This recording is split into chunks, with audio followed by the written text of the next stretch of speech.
Hey, SMR510 450 Husky owners, Motard Yoda here, and this is my part 2 video. Basically what I'm going to cover in this video is the breather valve mod that I did. It's kind of like a follow-up to my part 1 that I did over the summer. It is now winter. It's actually right before Christmas in the year of the COVID 2020, and this bike, the 2008 SMR510, is about to undergo a big bore rebuild. But before I do that, I wanted to point a couple of things out. The last video I did, I talked about porting this breather valve away from the airbox. As I detailed in the video, this is the valve cover, this is the breather valve, and by default this hose runs to the airbox, and specifically to a location that is between the filter and the throttle body. So a lot of junk is being pumped back into the system.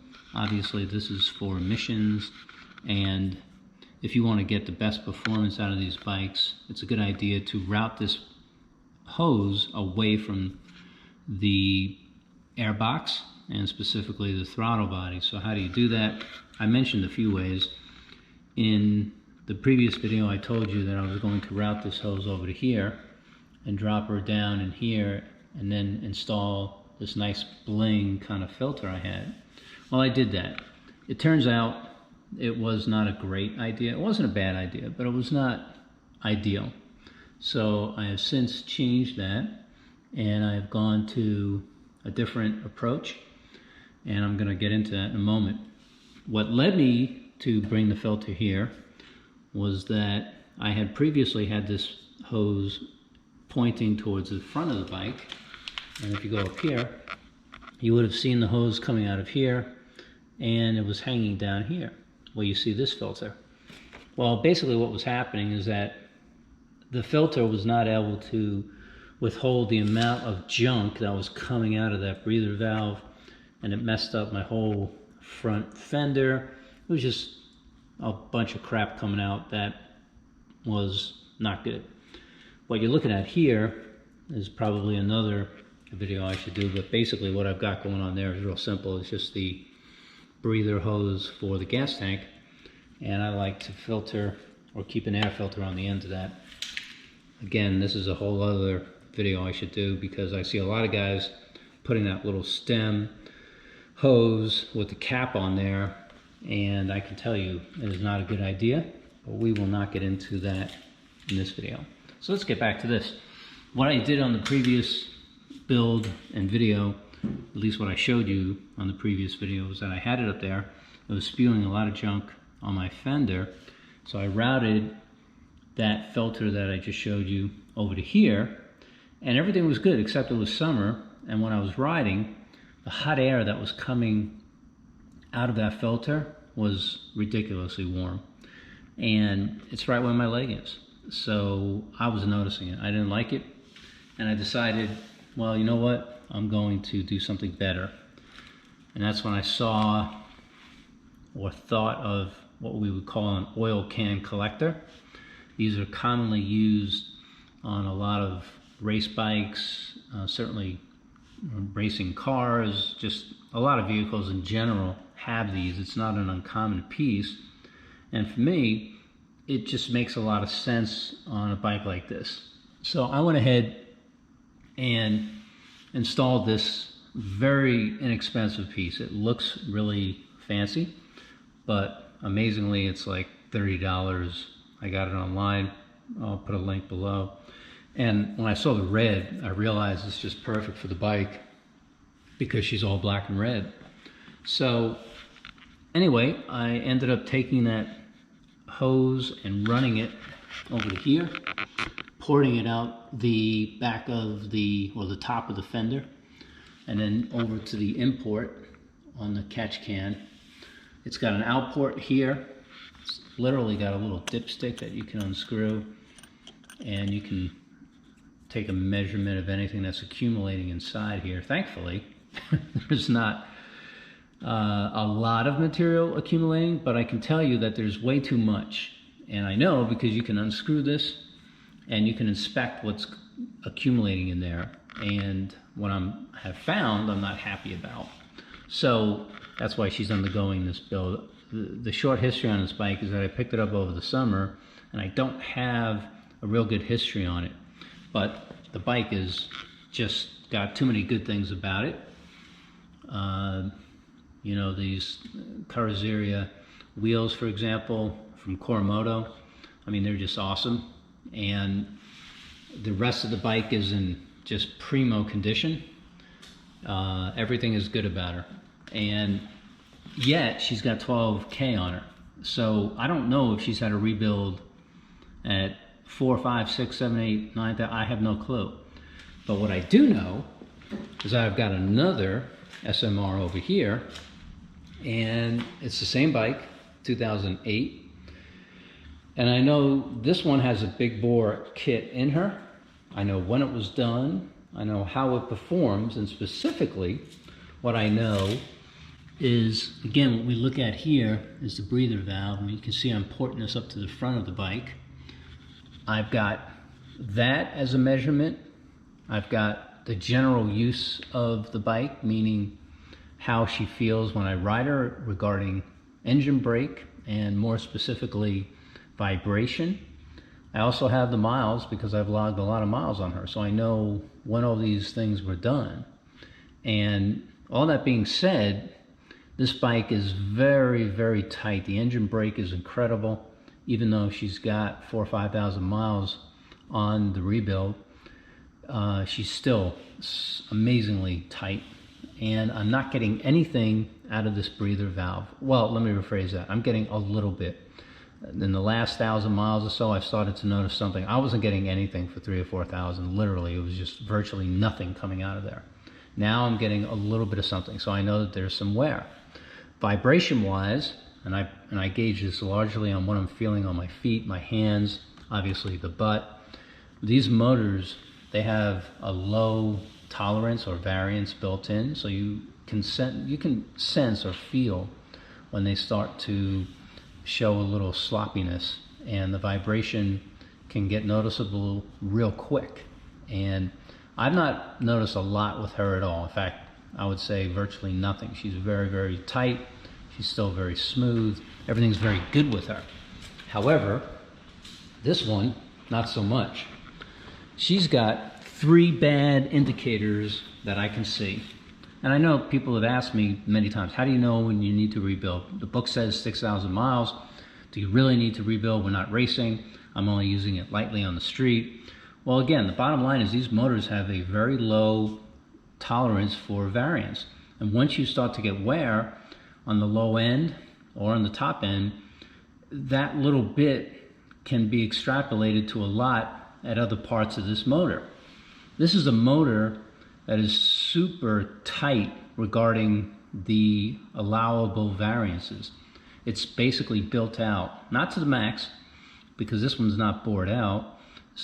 It's still got a little room in it. The big bore, not so much. But in general, these HUSQVARNA motors, they're just maxed out or close to the max compared to a lot of other bikes. These were racing bikes, and that's what they did with them. They wanted to keep the weight down.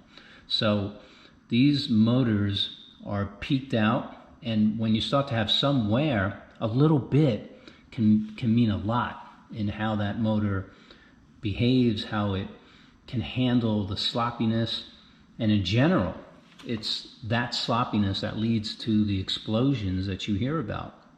A great example of this would be something like the Aprilia, the SXV, which has probably the shortest rebuild time that I can think of for a bike that was in this realm. This is a 2008. So when we look at bikes from 2005 to say 2012, the Aprilia, they wanted you to rebuild motors, I think it's like every 4,000 miles.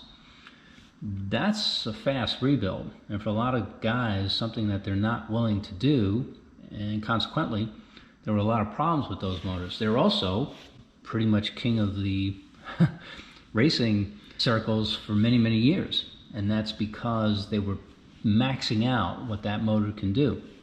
These 510s are similar. They're not as extreme. I've been on Aprilias. They're just too much for me, meaning I feel like I have a bomb underneath me, and it just was not a ride or a bike that I wanted to deal with. This takes enough of my time. These 510s require a lot of maintenance. There's always things that are breaking or needing attention. So I'm okay with this level. I think the Aprilia is a whole other level, and I don't want to go there. So the 510s, the rebuild in the book says 6,000 miles. I don't know where this bike is at. I know how long I've had it, and I know how it feels. So going back to how it feels, there's 3 indicators that I'm using. The first is what's coming out of that breather valve, and it's not good. She's got 3 or 4 times the amount of oil and petrol and bad stuff coming out of it. I have not found metal. I'm not finding shavings to any degree when I do an oil change. That's not necessarily what tells you that it's bad.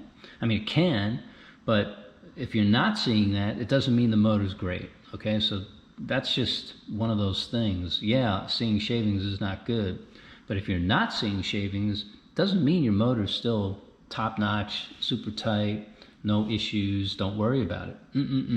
That's a mistake. Watch your miles, particularly with this bike or the ones that are in that range. I'm talking about bikes that are sensitive to rebuild times. And since I don't know it, the first indicator I have is what's coming out of that breather valve. And what I'm finding in here is way more than my big bore, which already has 4,000 or 5,000 miles on it. So she's better off, the big bore, than this one. But now there's 2 other things that I'm seeing with this one. The first thing is the vibration. And I can feel a lot of vibration here and up here and a little bit up on the steering wheel. Not so much on the steering, but on those handlebars and the grips, I can feel a little bit going on. I can definitely feel it in this realm. The legs, when I'm gripping the bike, if I'm wheeling, I can feel something is a little sloppy. And I don't know how else to describe it, but it is something there. And to me, it's a warning. It's a little bit of a clue. Hey, things aren't perfect down here. You need to take a look at me. The third thing I'm comparing is the engine brake. And in this case, I can tell that this bike has lost some of that. And how can I tell? Well, again, I've got my other bike, and I can tell how the big bore behaves. And she is way tighter, and she's got 4,000 or 5,000 miles on.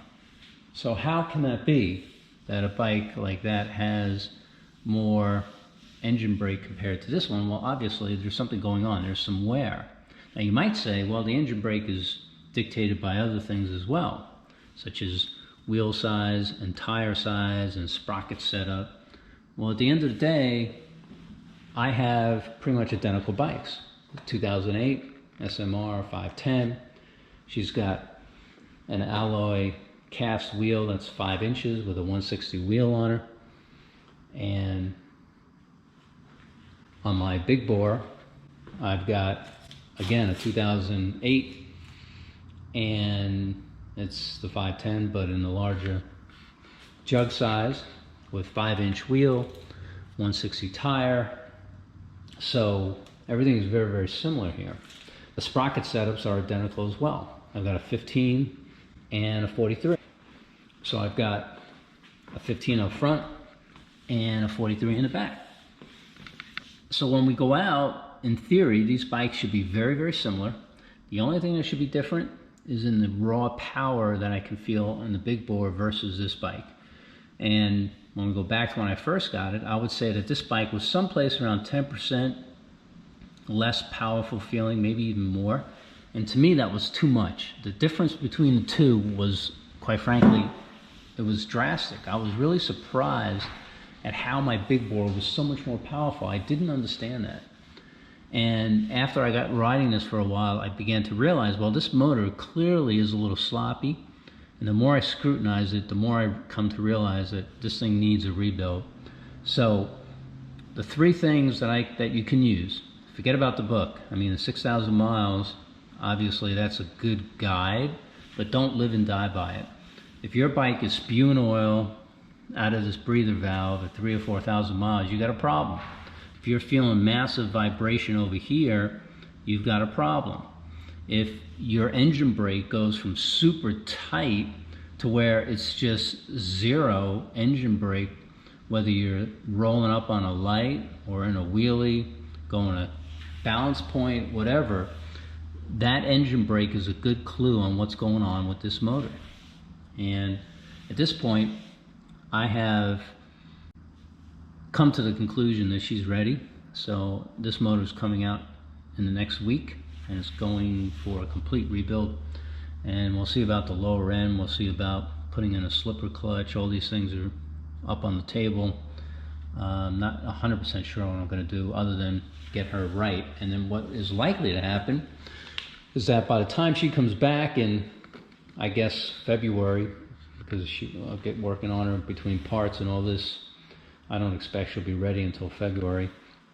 She'll sit on the sidelines while this one continues to get ridden, and then I'll ride this into the spring and summer, but probably at some point spring, summer, she's going to come off of the table, off of the road, so to speak, and she'll be up for a rebuild next winter, because again, I don't want to blow that motor. And when she gets pulled off the road, this 510 will be the go-to bike that replaces her, and she'll be brand spanking new, and I'll get a couple of years out of her, and then we just keep rotating them. As the ultimate backup for when these two are not behaving well, I've got the Berg, and this 570, she's a sweet ride. I'm not going to kid you, I love her. She's right there with the 510s. It's a little different. I'm not going to get into that right now. But what's funny is that I got two 510s, and the reason why is because they break down a lot. So I'm at a point where I'm not really trusting this one. I mean, I can go out and I can ride it and be careful on it and probably be okay. But I don't want to. So for the most part, I'm not using her. She's been kind of off the road for the last month once I identified what I felt is going on. When I started to find stuff inside that can that I didn't like, I just said, I'm pushing my luck. So I've been spending my time on these two. Well, this one right now, she's not working. As you can see right here, I've got my clutch line disconnected, my clutch hose, and I've got one coming from Coromoto, and that's supposed to arrive in the next few days. And that will promptly go on her. I got some red ones coming. I'm going to replace the hoses on here, or the one hose anyway, and then the red one, the second red one, will go on the other bike. But my point is, these things happen on these bikes, and this bike all of a sudden started spewing .4 oil from my Brembo down to the clutch slave, and it's just what happens with these. So even though everything else is perfect with her, she's not working. She's really not in service. Hasn't been for over, I don't know, a week, 2 weeks now. And the Berg has been the backup. This Berg is so reliable. You just can't break it. You just go, go, go. And that's what I've been doing on it. So I love the Berg. She is a wheeling machine in her own right. She's not quite as fast as these 510s, and yet I have a certain spot for her. It's hard to explain. There's a different feel to her compared to the 510s, and she's a great backup bike to have in the stable for sure. So I'm covered one way or the other. But going back to when it is that you need to rebuild a motor, those are the 3 clues that you can use, short of taking the motor apart. If you don't want to take the motor apart, what can you look for? Obviously, what's coming out of that breather valve. Look for vibration. Look for or feel for engine brake.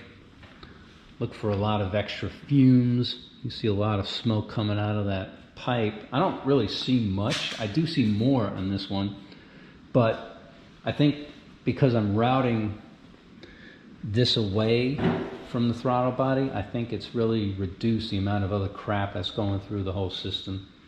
And I say that because I know what happens when it's connected, and I can see the difference. So there you have it. If you're looking for information or a way to gauge when your bike needs a rebuild, I hope some of the tips I've suggested in this video will give you an idea of what to look for. And I hope that you take the initiative and get your bike rebuilt before that motor explodes. It's way more costly, and in fact I can say that there's a chance you will not be able to bring that bike back, or at least that motor back, if you blow out that casing. It's way too costly. So don't let that happen. So much less costly to replace that piston and rings and conrod, and if you got to get into the lower end, some bearings, whatever, get it done. Don't put it off. Right now it might cost you $1,000, $2,000 depending on how many parts you need, but at the end of the day that's going to get you 5, 6, 7, maybe 8,000 miles of enjoyment. I mean, these bikes are a blast, and I'd spend that money for every 8,000 miles in a heartbeat, and that's why I keep doing it. So stay safe, keep your bikes happy, and they'll keep you happy, and I'll see you out there in 2021.